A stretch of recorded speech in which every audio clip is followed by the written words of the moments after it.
All right, this episode is for the copywriters, the coaches, the consultants, the agencies, the expert service providers. If you work with clients, this episode is for you.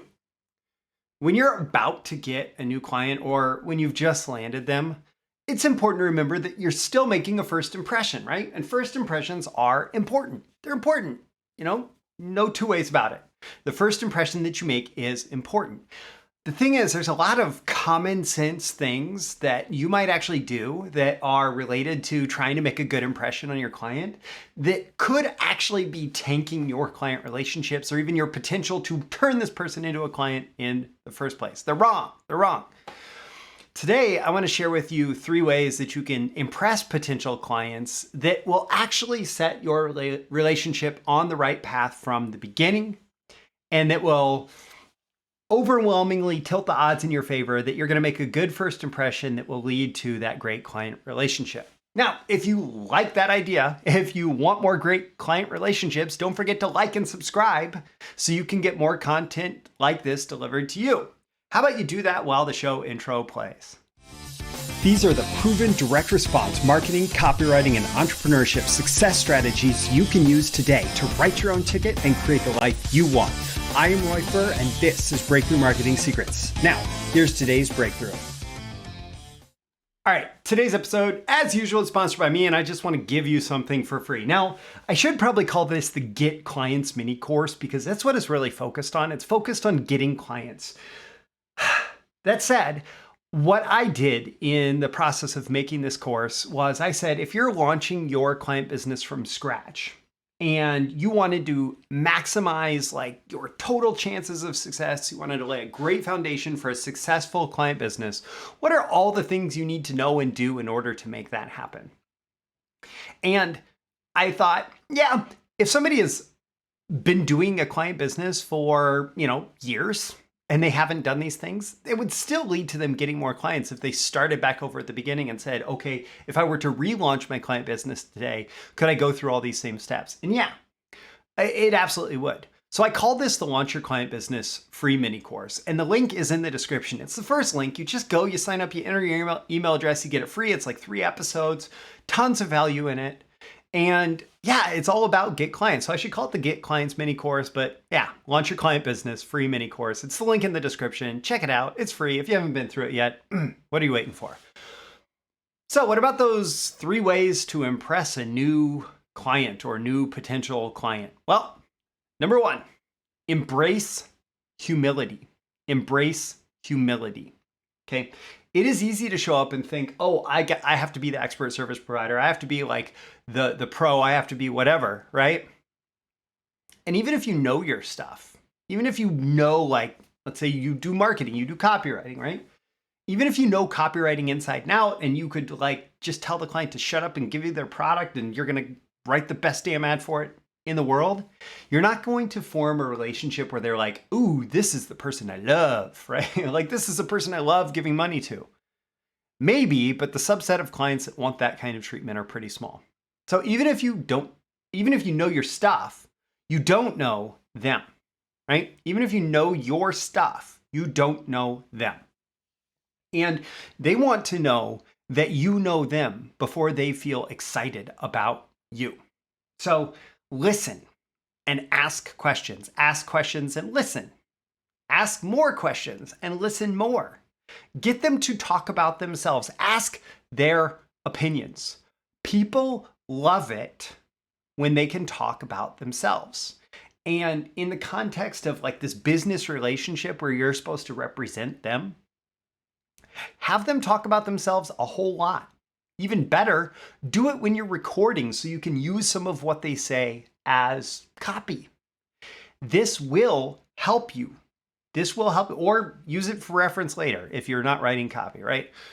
But let them talk about themselves. Let them tell you all about themselves. Ask lots of questions. How did you get into this business? Why are you doing things the way that you're doing? What is so exciting about what you're working on? Why is this better than all the other options out there? Ask all of those questions, right? And let them tell you, get their best ideas. The thing is, you can't just show up as that expert and tell them what to do. I mean, you kind of can on certain topics, right? But most businesses, like I used to want to do this. I used to want to when I was new to copywriting and direct response, and I was like, oh, you can measure the response of advertising and you can generate results and it's better than other forms of advertising. I used to want to go proselytize to all these businesses that aren't using direct response and just show up and be like, you're doing it wrong. Here's how to do it right. And I found that never actually worked that well, and it never formed great client relationships, right? You can't just show up as that expert and tell them what to do. You have to get their input. Even if you're going to adjust their path towards what your expertise says they should be doing, you have to get their input first. And then you work with them based on their input, based on their ideas, and you help them find the best next step. Now, that may be something that came from your expertise. That may be something that came from the ideas that they talked about over the course of your conversations with them. It's okay if it comes from them. If you are the facilitator, they're still going to be happy about it, right? In fact, a lot of consultants underestimate the value that comes from asking questions and listening. Asking questions, shutting up, and letting them talk. And all of this comes from humility. Just being willing to embrace humility and show up not with the perspective that I'm the expert, I'm going to tell you exactly what to do, but show up and say, I have a lot of great ideas, but I want to know how they fit within what you're doing. And so I want to ask you a bunch of questions so we can figure out exactly how I can help you. And then just ask away. And I use that in so many ways, in so many contexts. And by the end of that conversation, the client, if you do a good job of listening, is going to fully embrace you and want to be around you more, which doesn't hurt. Number two recommendation. Actually, I'm going to flip these around in my notes. I'll say number two recommendation is stay independent. So it's an interesting juxtaposition here. It's an interesting juxtaposition. So I just told you that you need to embrace humility. And you might automatically think that means, oh, you need to have the clients tell you what to do, and that's going to be okay. But this number two recommendation is kind of the opposite of that. Staying independent means that you are still the expert that they're paying to deliver your expertise, to share your expertise. You don't just want to serve their every whim. You don't just want to do whatever they tell you to do. That's what underlings do. And I chose that word intentionally. My notes originally said employee, but you don't have to be like the legal definition of an employee to have this behavior. But you pretty much are an underling if you have this behavior. It's like, you're the boss, I'm the person who's working for you, you tell me what to do, and I do it to your satisfaction or else I'm a failure. That's not what experts do. That's not what people who are paid a lot of money for their expertise do. That's not how they show up. That's not how they conduct their business. If you are the expert authority on your topic, and that could be as narrow as writing this particular sales letter, right? It could be you are the expert authority on this sales letter. You don't just kowtow to every demand that they have. You don't just give in. You don't just be the underling. You have to be the expert authority. You have to stay independent of thought, and you have to stand up for yourself. You have to stand up for your ideas, your choices, the reasons why you made things. Now, that does not mean there's a little bit of, I'm vast, I contain multitudes here, right? On one side, you embrace humility, and if they have a great idea, you take their great idea and you say, that's a great idea. I really appreciate it. But on the other side, if they have a really dumb idea, you say, I don't think that's going to work. And here's my justification for why. Maybe that's something we could test. We could figure out if we could test it. But my recommendation here is that we follow this path that I set out because X, Y, and Z reasons why I think it's superior. And if you're dealing with a great client, if you're dealing with a good client, what's probably going to happen is they're going to say, you know what? Yeah, let's go with your recommendation. And if it's not working as well as we want it to, we could test this other approach. Or, okay, if it's a big enough thing, we could test both of them in our first test, right? But the whole point is you're standing up for yourself. You're staying independent. Disagreement is a form of service. It is a higher service than just, being a yes man or yes woman, right? Being a yes man or yes woman is a really, it's a really unhelpful form of service. It's like, okay, sure, I'll take out the trash because you tell me to take out the trash, even though you hired me to be a copywriter, right? That is giving them what they want, but not what they need if they're making just requests that don't make sense. When you disagree with them, you force them to prioritize things. You force them to recognize value that exists that they're not making full use of. When you disagree with them, you are also challenging ideas that may not be fully formed. And when you challenge those ideas that may not be fully formed, you're actually helping them increase the strength of those ideas. And when you're able to do that, they become better and you become better and you get more respect. So disagreement can be a higher form of service. So challenge them, make them better. Be willing to have your own thoughts, ideas, and recommendations. So even in the midst of embracing humility, also be comfortable stepping up and staying independent of thought and having your own position on issues, on thoughts, on strategies, etc.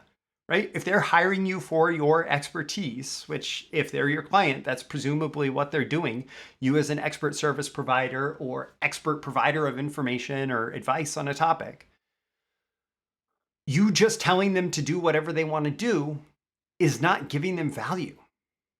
You staying independent and providing your expertise is giving them value. So that's number 2.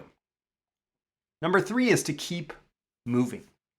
Now, this may seem a little bit weird, but again, this is one of those things where maybe common sense is not the best path, and the counterintuitive path, doing something a little bit different, is what serves everybody best in the end. My recommendation for you, you're getting this client, you're excited, you're ready to dive in, you have, work for the next 2 months, like everything is awesome, right? Go get your next client too. Put that next client in the pipeline, put the next 2 or 3 clients in the pipeline, stay busy. Have a plan for what's coming next, what's after this client, after this project, whatever. Keep your demand high. There is, everything else about your client relationship will be better if they feel like they have to work with you and your timeline and your availability, if they feel like you are in demand, if they recognize that other people want what you have. Everything will work better. Everything will go smoother.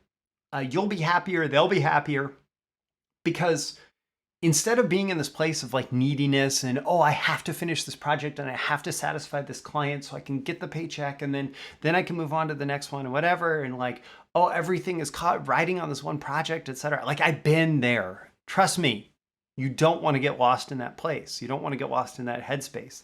It's a space of neediness versus abundance. Like, okay, I have ample work to do. Let's get this one done. Let's get this one out of the way. I'm going to serve you the best that I can. We're going to make sure we deliver 100%.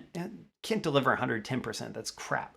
But we deliver 100% on this and we then move on because I'm busy. I got a lot of things going on and I'm going to take care of my business and then I'm going to move on to my next bit of business and my next bit of business, right? So this place of abundance will serve you well. And the other thing that it's going to do is it's going to minimize feast and famine. So you're going to be less like in that cycle of desperation and then feeling great and then desperation and feeling great. And the more that you minimize feast and famine, just the better energy you are going to bring to everything. And in client businesses, one of the major ways that you can do that is ensure that you have demand for your next opportunity, your next project, your next client, and the next, and the next, and that you're not just stuck on whatever you're working on right now, and that's all you have, right? So going back to the top, embrace humility, stay independent, and keep moving. And when you do those 3 things, and they're able to recognize all those things in you, your potential clients, your new clients will be impressed with you, and they will be more likely to respect you, more likely to be happy to pay you well. Everything will work better when you do these 3 things. Now, don't forget, there's that first link in the description to the Launch Your Client Business free mini course. Check it out if you want to get clients, if you want to get more clients, if you want to get your first client. If you want to get clients, the Launch Your Client Business free mini course walks you through what you need to do. That's the first link in the description. And don't forget to like and subscribe so you can get more content like this delivered to you. I'm Roy Furr. This is Breakthrough Marketing Secrets, and I'll see you again in the next episode. See you soon. Thank you once again for tuning in to this daily episode of Breakthrough Marketing Secrets. Remember, check out the links with this episode for even more value. Now make sure you like, comment, share, subscribe, and engage in every way you can to keep this show going and growing and delivering daily value to you. I'll catch you soon for your next big breakthrough.